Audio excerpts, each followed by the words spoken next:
इस कथा की रचना स्वयं श्री हनुमान जी महाराज श्री लखनापुर के हनुमान जी ही बनाए हैं, क्योंकि हनुमान जी का स्वभाव है क्या, प्रभु चरित सुनबे को रसिया।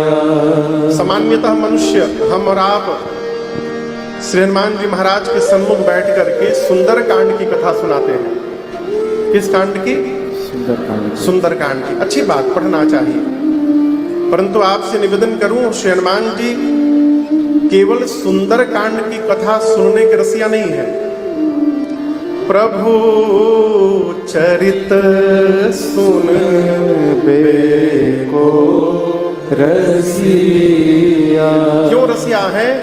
क्योंकि राम लखन सीता मन बसिया।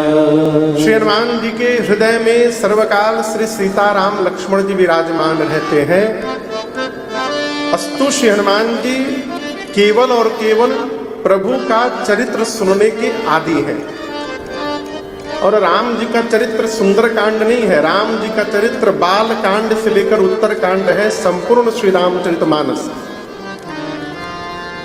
तो महाराज यदि सुंदर कांड सुनाना हो केवल तो हमारे पूज्य महाराज श्री कहते हैं, यदि सुंदर कांड केवल सुनाना है तो सुंदर कांड रघुनाथ जी के सन्मुख बैठ करके सुनाइए राम जी को। क्यों? राम जी के आगे जब हम उनके परम सेवक श्री हनुमान जी की प्रशंसा करेंगे तो राम जी की कृपा की वर्षा हमारे जीवन पर अपने आप होने लगेगी और हमारा जीवन धन्य हो जाएगा। तो मैं फिर पहुंचू प्रसंग पर। श्री हनुमान जी प्रभु चरित्र सुनने के आदी हैं, इसलिए उनकी ही इच्छा से चंद्रपुर की इस धरा पर श्री राम कथा आज से प्रारंभ होने जा रही है और हम और आप उसमें गोता लगाने जा रहे हैं। तो जिस ग्रंथ के नाम पर इस कथा की रचना बनी है, उस ग्रंथ का भी स्वरूप मैंने देखा अभी मंच पर आते हुए। ये सोच बड़ा दिव्य है। श्री रामचरितमानस गोस्वामी तुलसीदास जी घोषणा करते हैं इस ग्रंथ के बारे में सुनने से क्या होगा। बाबा कहते हैं, रामचरितमानस तेहि नामा, चरित मानस तेहि नामा, सुनत श्रवण पाय विश्रामा, सुनत श्रवण पाय विश्रामा, विमल कथा कर के परम विमल कथा कर के परम सुनत न साहि कामद दम्भा, सुनत न साहि कामद दम्भा, मन करि विषया अनल बन जराई, मन करि विषया अनल बन जराई, होई सुखी जो तेहि सर परई, होई सुखी जो तेहि सर परई, होई सुखी जो तेहि सर परई। गोस्वामी जी कहते मैं जो कथा प्रारंभ करने जा रहा हूं ये कैसी कथा है? तो विमल कथा है। कैसी कथा है? विमल कथा। जोर से बोलिए, विमल कथा। आप में से कई लोगों का नाम भी विमल होगा। विमल का अर्थ जानते हैं क्या है? मल यानी विकार, जिसमें कोई विकार न हो उसको विमल कहते हैं। और मैं आपसे निवेदन करूं, केवल भगवान का ही चरित्र एक ऐसा चरित्र है माई बाप जिसमें कोई विकार नहीं है।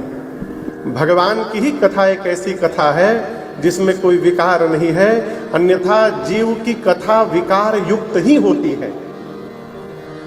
इसका उदाहरण आप कथा कर के परम गोस्वामी जी कहते हैं मैं विमल कथा को प्रारंभ करने जा रहा हूं। सुनने से क्या होगा? सुनाता न साही काम मद मनुष्य के जीवन के काम, मद, दंभ, अहंकार, लोभ, ये जितने विकार हैं ये धीरे धीरे करके धीरे धीरे समाप्त होंगे। इस ग्रंथ का नाम गोस्वामी जी ने रामचरितमानस रखा। क्या रखा?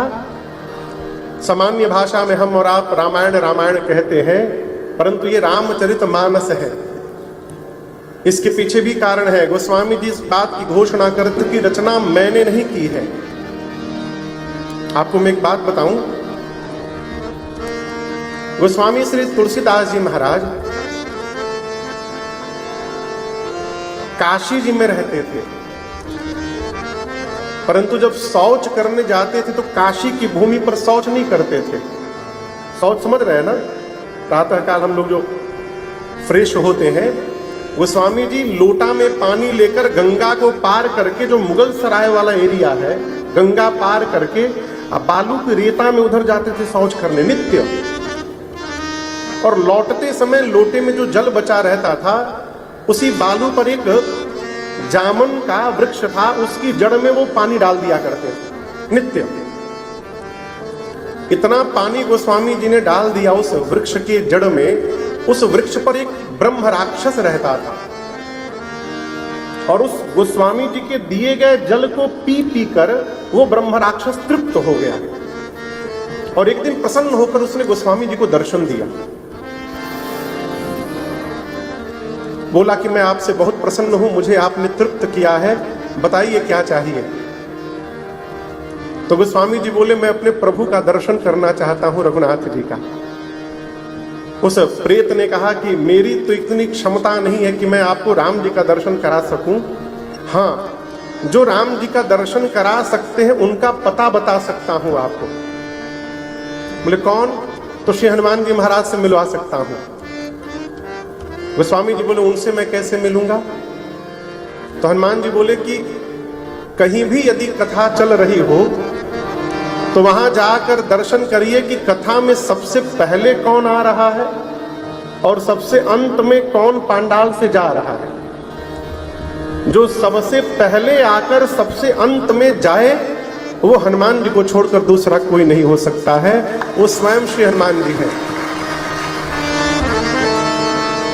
श्री गोस्वामी जी आए, स्नान आदि क्रिया करके निकल पड़े कथा की खोज में। एक जगह राम कथा चल रही थी तो सोचे अब इसमें भीड़ लगी, इसमें पहले कौन आया है तो पता नहीं चलेगा। ऐसा करता हूं, बैठ जाता हूं और देखता हूं अंत में कौन जा रहा है। कथा पूरी भई, वक्ता भी चले गए, आयोजक भी चले गए, यजमान भी चले गए, श्रोता भी चले गए। अब पूरे पंडाल में एक श्री हनुमान जी बच गए और गोस्वामी तुलसीदास जी बच गए। तो हनुमान जी एक जीर्ण शीर्ण अवस्था वेश बदल करके एक फटा हुआ वस्त्र ओढ़ करके बैठे थे। गोस्वामी जी जाके बगल में बैठ गए। हनुमान जी बोले जाइए बाबा। गोस्वामी जी बोले आप जाइए। हनुमान जी बोले हम 2 घंटा बाद जाएंगे। गोस्वामी जी बोले हम यहीं सोएंगे रात को। अब हनुमान जी का नियम है कि सबसे अंत में वो निकलेंगे पंडाल से। जब गोस्वामी जी जाने को तैयार नहीं हुए तब हनुमान जी ने प्रकट होकर उनको अपना दर्शन दिया है, गोस्वामी तुलसीदास जी को। बोले मैं आपकी निष्ठा से प्रसन्न हो गया हूं, मांगिए क्या वरदान चाहिए। गोस्वामी जी बोले मैं प्रभु का साक्षात्कार करना चाहता हूं। हनुमान जी बोले काम करिए, अयोध्या जाइए तो वहां आपको भगवान मिलेंगे। तो गोस्वामी जी अयोध्या आए, रहने लगे। एक दिन प्रातः काल कहीं गोस्वामी जी जा रहे थे तो सामने से घोड़े पर 2 राजकुमार उनको क्रॉस किए। गोस्वामी जी ध्यान नहीं दिए, दोनों राजकुमार चले गए। आगे बढ़े गोस्वामी जी तो हनुमान जी फिर मिले। बोले दर्शन मिला क्या? बोले नहीं। बोले प्रभु भैया लक्ष्मण के साथ अभी अभी गए हैं यहाँ से घोड़े पर बैठकर, अब तो गोस्वामी जी के लगे प्राण निकल जाएंगे। हनुमान जी बोले कोई बात नहीं, आप चित्रकूट चले जाइए और वहां दर्शन मिलेगा। चित्रकूट में आकर राम घाट पर गोस्वामी जी डेरा जमा लिए। एक दिन सुबह सुबह चंदन घिस रहे थे, तब तक 2 छोटे छोटे बालक आकर बैठ गए। बोले बाबा हमको भी तिलक लगा दीजिए। तो गोस्वामी जी चंदन घिस कर, वो राम लक्ष्मण जी थे, तिलक लगा रहे थे। हनुमान जी मन में कहे कि बाबा इस बार फिर मिस करने वाले हैं। तो वही कहते हैं कि हनुमान जी महाराज पक्षी का रूप बनाकर वही वृक्ष के ऊपर बैठकर एक दोहा बोले। क्या? चित्रकूट की घाट पर भई संतन की भीड़, तुलसीदास चंदन घिसे तिलक दे तरहूरी। जैसे हनुमान जी ने ये बात कही, गोस्वामी तुलसीदास जी को ये समझते विलंब नहीं लगा कि ये तो मेरे आराध्य है। चरणों में गिर पड़े और वहां पहली बार उनको भगवान का साक्षात्कार प्राप्त हुआ। और आपको बताऊं, गोस्वामी तुलसीदास जी जब मानस को प्रारंभ करते हैं लिखना, उस समय उनकी आयु 70 वर्ष की थी। एक गोस्वामी जी का पद है, लिखा है ना, निकाल के रखिए। कितनी उम्र थी उनकी? जोर से बोलिए। उस अवस्था तक गोस्वामी तुलसीदास जी महाराज 3 बार संपूर्ण भारत की पैदल परिक्रमा कर चुके थे। कितनी बार? 3 बार। इतना ही नहीं, भगवान बद्री विशाल का साक्षात दर्शन प्राप्त हुआ। हनुमान जी का दर्शन मिल गया था, राम जी का दर्शन मिल गया था। उसके बाद केदारनाथ में भगवान महादेव का आशीर्वाद मिला, काशी में भगवान विश्वनाथ का आशीर्वाद मिला, व्यास गुफा में साक्षात श्री व्यास भगवान ने उनको दर्शन दिया बद्रीनाथ के पास। इतना कुछ होने के बाद सद्गुरुओं के मुख से नाना पुराण निगमागम सम्मतम यद रामायणे निगदितम क्वचित अन्यतोपि, इतना श्रवण करने के बाद संवत 1631 में, कब? जोर से बोलिए। अभी 2082 चल रहा है। संवत, सन नहीं, संवत, हिंदू कैलेंडर 2082 चल रहा है।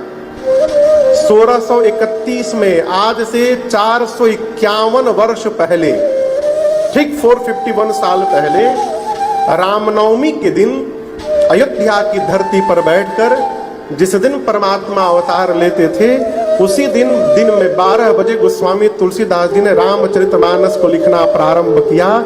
रामचरितमानस का प्राकट्य रामनवमी के दिन हुआ है, इसलिए भगवान का साक्षात अवतार है। ये राम जी का साक्षात वांगमय स्वरूप है। तो गोस्वामी जी पहले मिला, गोस्वामी जी पहले मानस को संस्कृत में लिखना प्रारंभ किए। किस भाषा में? और आपको सुनकर आश्चर्य लगेगा, गोस्वामी जी दिन भर लिखे, रात को सोए, अगले दिन फिर उसके आगे लिखने गए तो देखे दिन में कल जो लिखा था वो मिट गया अपने आप।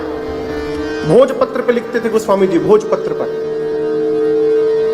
दूसरे दिन फिर दिन भर लिखे, अगले दिन फिर वो फिर मिट गया। ऐसे चला 7 दिन। अब गोस्वामी जी के समझ में ना आवे कि हो क्या रहा है। शाही इतनी कमजोर तो है नहीं कि रात भर में उड़ जाए। 7वें दिन गोस्वामी तुलसीदास जी को भगवान शंकर ने और मां पार्वती जी ने दर्शन दिया और गोस्वामी जी को आदेश दिया कि गोस्वामी जी आप मानस की रचना संस्कृत में न करिए, क्योंकि आगे आने वाले समय में, भविष्य में संस्कृत समझना सबके बस की बात नहीं रह जाएगी। इसलिए आप इसको गांव की भाषा में लिखिए। किस भाषा में? जिसका परिणाम क्या होगा, जो नहीं पढ़ा लिखा भी है वो भी मानस की चौपाई को गा सकेगा। तब गोस्वामी जी ने मानस को गिरा ग्राम्य, गांव की भाषा में, अवधी भाषा में इसकी रचना की। और इसका लाभ मैं आपको बताऊं, यदि आप में से पूछो कि शिव पुराण का श्लोक याद है किसी को? एक श्लोक कितने लोग को याद है शिव पुराण का? हम भी नहीं हाथ उठा रहे, हमको भी नहीं याद है। अच्छा, भागवत जी का एक श्लोक कितने लोग को याद है? एक लोग खड़े हैं केवल। उधर भी एक मैया हाथ उठाई है, 2-3 माता जी लोग। अच्छा, अच्छी बात, उधर भी भैया हैं, हमको नहीं याद है। गीता का श्लोक कितने लोग को याद है? 1-2 श्लोक गीता का, 10-12 लोग हैं। देवी भागवत महापुराण का एक श्लोक, कोई नहीं हाथ उठा रहा है। अच्छा, आइए, श्री रामचरित मानस की कम से कम एक चौपाई कितने लोग को याद है? एक चौपाई केवल। आमदार जी, आपको नहीं याद है? एक चौपाई, कम से कम एक चौपाई याद है ना? पूछ रहा हूं, याद है? आप में से कितने लोग को याद है एक चौपाई? हाथ उठाइए। हमको भी एक चौपाई याद है। लेकिन हम आपको बताऊं, जो नहीं कभी जीवन में मानस जी को खोला हो, जो कभी देखा तक न हो, उसको भी यदि कहिए तो एक चौपाई अवश्य गुनगुनाएगा। इज मंगल भावनया मंगल हारे,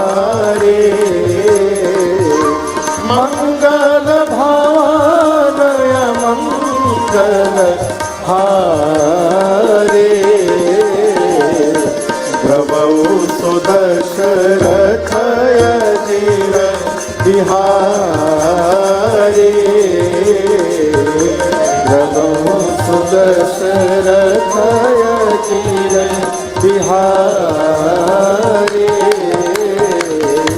प्रभु सुदशरथ अजीर बिहारी। ये चौपाई किसको किसको याद थी? पहले क्यों नहीं हाथ उठाए? यही मानस जी का लाभ है। दर्शन करिए, याद सबको है, लेकिन पता ही नहीं है कि रामचरित मानस जी की चौपाई है।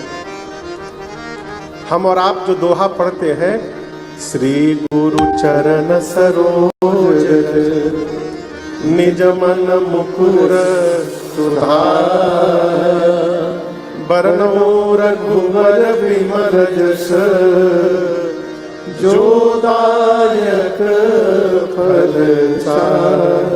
ये दोहा भी श्री रामचरितमानस के अयोध्या कांड का पहला दोहा है।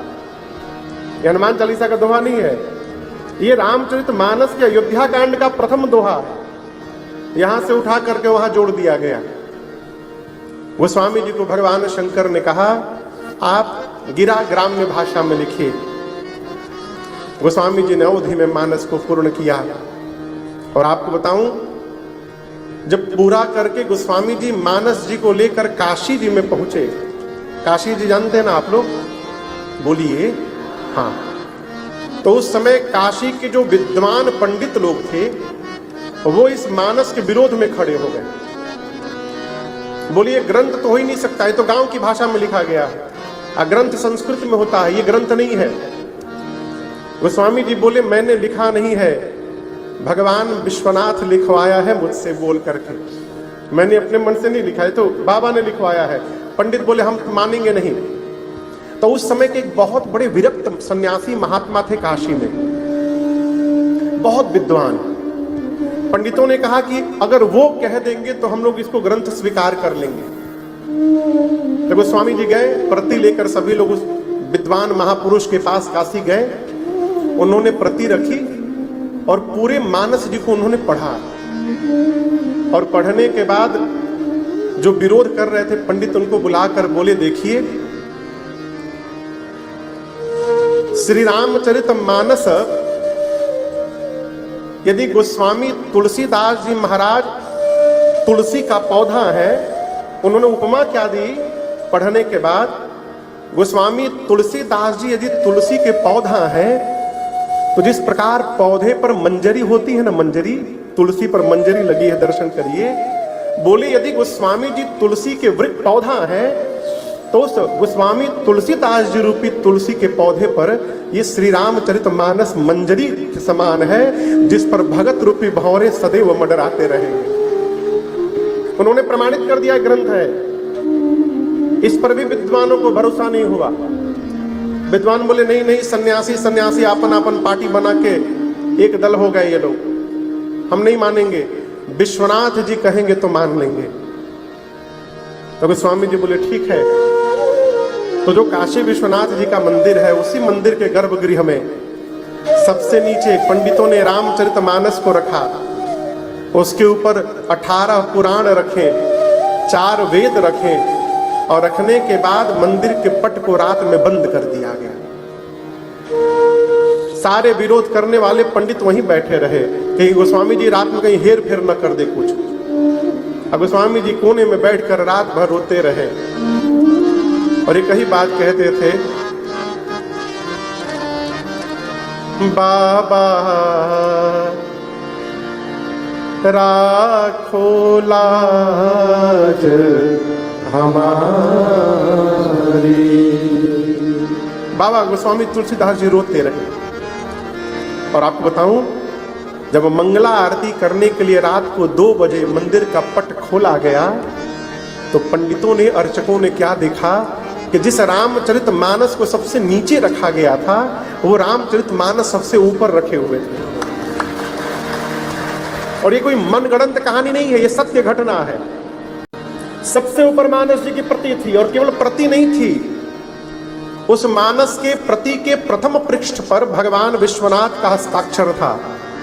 और इस शब्द का वही पहली बार प्रादुर्भाव हुआ। उस पर लिखा गया था सत्यम शिवम सुंदरम। ये शब्द वहीं पर पहली बार प्रकट हुआ। भगवान विश्वनाथ ने कहा जो इसमें लिखा गया है रामचरित्र वही सत्य है। शिव यानी कल्याण, यही भक्तों का कल्याण करने वाला है, और यही राम जी का सबसे सुंदर चरित्र है। जब विश्वनाथ जी ने प्रमाणित कर दिया, तब जाकर गोस्वामी तुलसीदास जी को लोग वंदन किए और मानस जी को सिर पे धारण की। तो गोस्वामी जी कहते मैंने इस ग्रंथ की रचना नहीं की। आज के समय में दूसरे किसी की रचना को लोग अपना बना ले रहे हैं। उसका नाम काट के अपना नाम लगा देते हैं कि मैंने बनाया।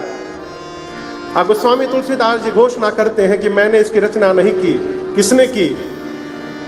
रची महेश निज मानस राखा। रची महेश निज मानस राखा। पाई सुसमय शिवासन भाखा। पाई सुसमय शिवासन भाखा। रामचरित मानस एहि नामा। रामचरित मानस मुनि भावन। बिरचे शंभो सुहावन पावन। बिरचे शंभो सुहावन पावन।